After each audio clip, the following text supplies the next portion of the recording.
He heard the branch snap before he saw anything at all. When he finally turned, the bear was already closer than any predator he had ever faced this directly, standing tall enough to blot out part of the tree line behind it.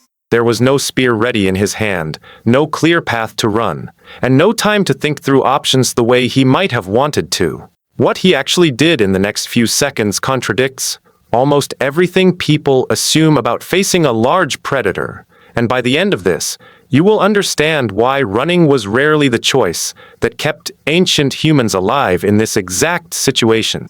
Stay through this one, because the real answer depends entirely on reading the animal correctly, not simply on outrunning it. To understand what a bear attack meant to an ancient human, you first have to understand that bears were not simply mindless killing machines waiting to attack anyone they encountered. Most bear encounters, even close ones, did not end in an actual attack, since bears generally prefer to avoid direct conflict with humans when given any reasonable option to do so. This meant the very first skill an ancient human needed was not combat ability at all, but the ability to correctly read whether a specific encounter was actually escalating toward danger or likely to resolve peacefully on its own. Body language served as the primary warning system available to ancient humans in this situation. A bear standing upright on its hind legs was often simply trying to get a better look or smell at what it was dealing with, not necessarily preparing to attack. Ancient humans who understood this likely avoided the instinctive panic response that an upright bear might otherwise trigger. Recognizing that this particular posture alone did not automatically signal immediate danger the way modern assumptions sometimes suggest, direct eye contact and body positioning mattered significantly once a bear had clearly noticed a human's presence.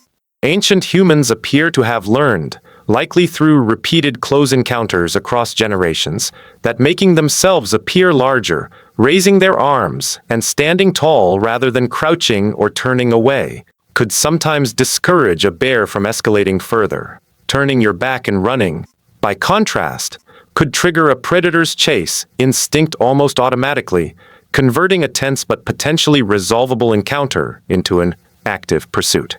This is exactly why running was so rarely the correct choice.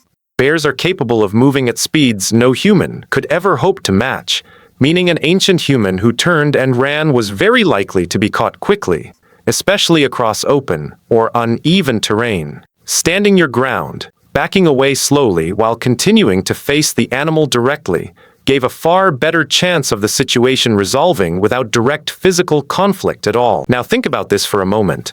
If you suddenly found yourself face to face with a massive predator, with every instinct in your body screaming at you to turn and run as fast as possible, do you think you would actually be able to override that instinct and stand your ground instead? Or do you think panic would take over completely before you even had a chance to think it through? Leave your answer below, because how people imagine handling this kind of encounter often reveals a lot about how they think under genuine physical fear. Noise played an important role in many recorded strategies for discouraging a bear before things escalated further.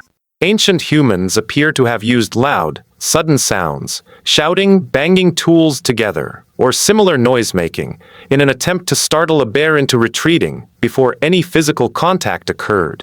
This worked more reliably in situations where the bear had not yet fully committed to investigating or approaching, since noise made after a bear had already closed significant distance was far less likely to change its behavior in time. If direct physical contact became genuinely unavoidable, ancient humans appear to have understood something crucial about where to focus any resistance. The face, eyes, and nose of a bear are notably sensitive compared to the rest of its heavily muscled body, and a desperate strike aimed at these specific areas, using whatever tool or object was available, gave a far better chance of creating enough pain or disorientation to allow an actual escape, compared to any attempt to overpower the animal through raw strength alone, which was almost never realistically possible. There is a physical detail about a bear's initial approach that most people never consider, and it likely shaped how ancient humans instinctively assessed early danger.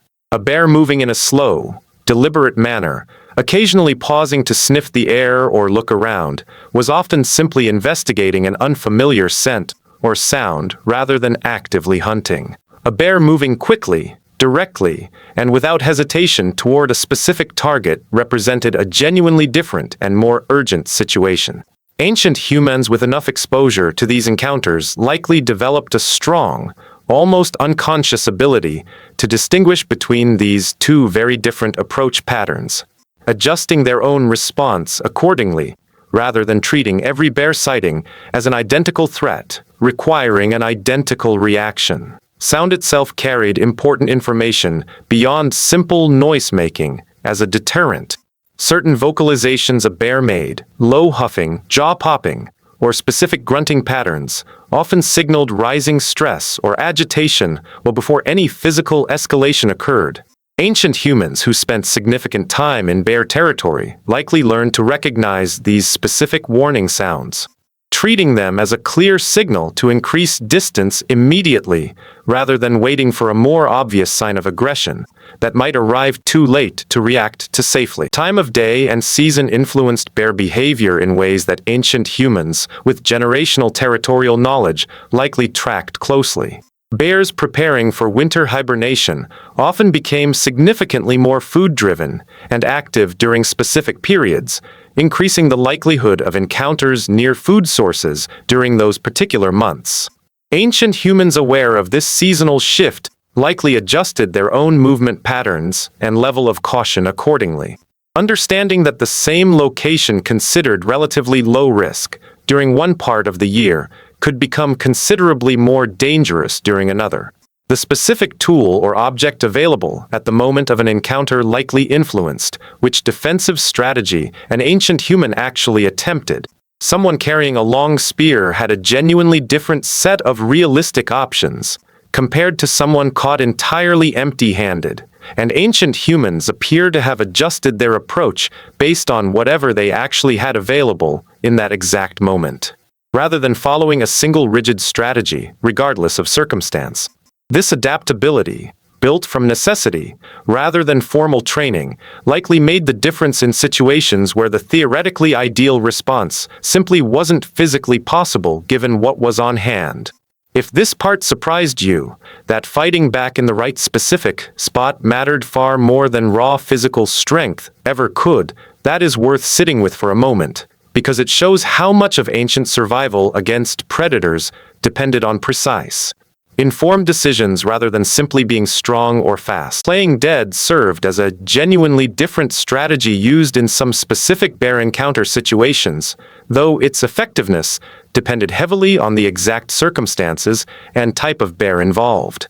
In situations where a bear felt genuinely threatened rather than predatory, remaining still and unresponsive on the ground could sometimes convince the animal that the perceived threat had been neutralized, causing it to lose interest and eventually withdraw. This strategy carried real risk and was far from universally effective, meaning ancient humans likely relied on it only when other options had already failed or were clearly unavailable. Group presence changed the entire dynamic of a bear encounter considerably. A single ancient human alone faced a far more dangerous situation than a group standing together, since the combined size, noise, and unpredictability of multiple humans standing shoulder to shoulder was generally far more intimidating to a bear than a single isolated target. Ancient groups traveling or working together likely developed an instinctive tendency to move closer together the moment a bear was spotted nearby, recognizing, even without any formal understanding of predator psychology, that numbers genuinely mattered here. Terrain awareness played a meaningful role in how ancient humans navigated these encounters as well. Certain areas, particularly locations near dense berry patches, salmon-rich streams during specific seasons, or known denning sites, carried significantly higher likelihood of an unexpected bear encounter. Ancient humans with generational familiarity with their local territory likely developed a strong instinctive caution around these specific locations during the times of year when bear activity there was known to increase. There is a physical detail about bear behavior that rarely gets mentioned. and it changes how ancient humans likely approached avoiding conflict altogether. Bears rely heavily on smell far more than sight for detecting nearby threats or food sources, meaning wind direction played a genuinely significant role in whether a bear became aware of a human's presence at all.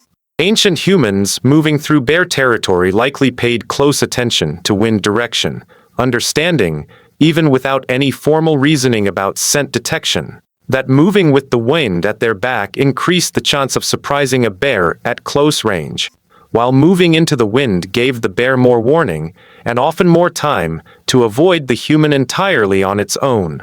Mother bears with cubs nearby represented one of the most consistently dangerous specific situations ancient humans could encounter, and recognizing this pattern likely became deeply ingrained knowledge within any group living near bear territory. A mother bear's protective instinct around her young dramatically increased the likelihood of an aggressive response to any perceived threat, meaning ancient humans who spotted cubs without an adult in immediate sight likely retreated immediately and carefully, understanding that a mother was almost certainly nearby and far more dangerous than a bear encountered under any other circumstance. There is one more detail worth mentioning before we close.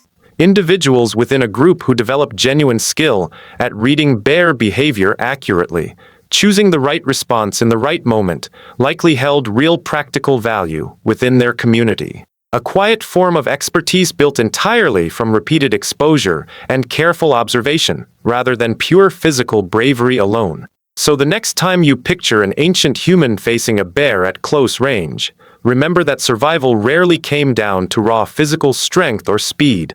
It came down to correctly reading the animal's behavior, understanding when to stand firm and when to back away, and recognizing that panic-driven instincts like running were often the exact opposite of what actually kept people alive, and in many cases, that calm, informed judgment was the only real advantage an ancient human ever had against an animal so much larger and stronger than himself. If this kind of detail is exactly what you come here for, this channel is built entirely around real questions like this, the specific decisions and instincts that never make it into the usual retelling of ancient human life, the small details that actually determined who walked away and who did not, and staying around means you will not miss the next one.